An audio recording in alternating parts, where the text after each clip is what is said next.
En plus d'être une belle image de la faillite, l'histoire de ce jeune homme prodigue illustre le thème de notre série. Les vraies réponses aux vrais problèmes. Le vrai problème, c'est qu'il est malheureux, loin de son père, et ce, malgré un départ qui était motivé par la recherche du bonheur, comme Jean-Pierre l'a dit. La vraie réponse, c'est que le retour au Père qui typifie Dieu lui-même est la seule alternative qui s'offre à lui. Je vous propose 4 étapes et 4 mots importants qui résument la démarche de ce jeune homme. Et on va faire maintenant la lecture dans l'Évangile de Luc, au chapitre 15, au verset 17 jusqu'au verset 24. Étant rentré en lui-même, il dit, « Combien d'employés chez mon père ont du pain en abondance, et moi ici, je meurs de faim. Je me lèverai, j'irai vers mon père, et je lui dirai, « Mon père, j'ai péché contre le ciel et contre toi.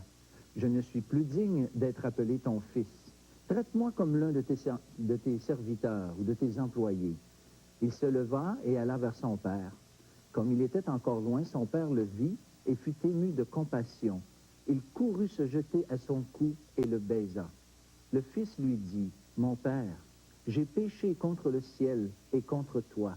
Je ne suis plus digne d'être appelé ton fils. » Mais le père dit à ses serviteurs, « Apportez vite la plus belle robe et revêtez-le. » Et là, c'est la fête qui commence.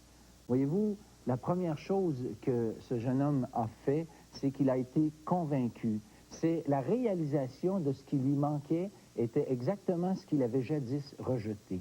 Il réalise maintenant que la seule solution pour un retour vers le Père, il en est maintenant convaincu, est de prendre ces choses et de retourner vers son Père.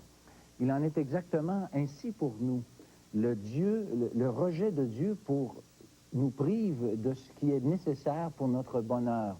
Chacune de nos tentatives devient élément de preuve que sans Dieu, nous allons devant la faillite, et pas nécessairement la faillite financière, bien que cela puisse nous y conduire, mais la faillite spirituelle. Cependant, tous doivent se reconnaître perdus dans une douloureuse conviction que, comme le prodigue, nous sommes égarés loin de Dieu. Nous avons fait faillite spirituellement. Le demi-tour dans le cheminement du prodigue est une belle image de ce qu'est la repentance. Depuis le jour de son départ, chaque nouvelle décision l'éloignait de plus en plus de son Père.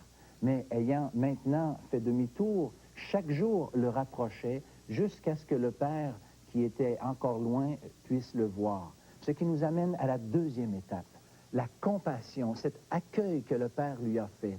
Ce qui est touchant dans notre récit, c'est que l'accueil que ce Père a fait, il s'est jeté à son cou, nous dit le texte. Il courut se jeter à son cou et le baisa. Et cela démontre l'empressement du Père qui attendait certainement depuis longtemps ce Fils et n'en pouvant plus, court et accueille ce Fils repentant qui vient vers lui.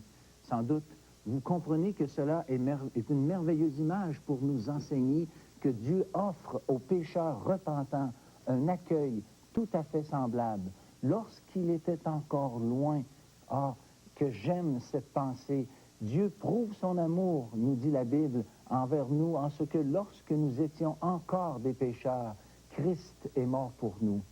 Le cœur de cette parabole nous enseigne que la compassion de Dieu envers le pécheur est telle que cela devrait nous toucher. Et tous ceux qui ont fait faillite dans leur vie, tous ceux qui hésitent maintenant à se tourner vers Dieu, vous ne devez pas vous abstenir et réaliser la compassion que Dieu a pour vous. Et maintenant, la confession. Le jeune homme reconnaît qu'il a péché, il reconnaît qu'il s'est éloigné de son Père, mais le Père est capable de le recevoir et c'est ainsi qu'il va faire maintenant. Et le quatrième point, c'est le pardon et la restauration. On voit que le jeune homme vient vers le Père et le Père l'accueille. Et c'est là que se produit cette chose importante, c'est que le Fils qui était loin vient rejoindre son Père qui, lui, l'attend. Et cette rencontre est merveilleuse parce que c'est la réconciliation, c'est la confession, c'est le pardon, c'est la restauration.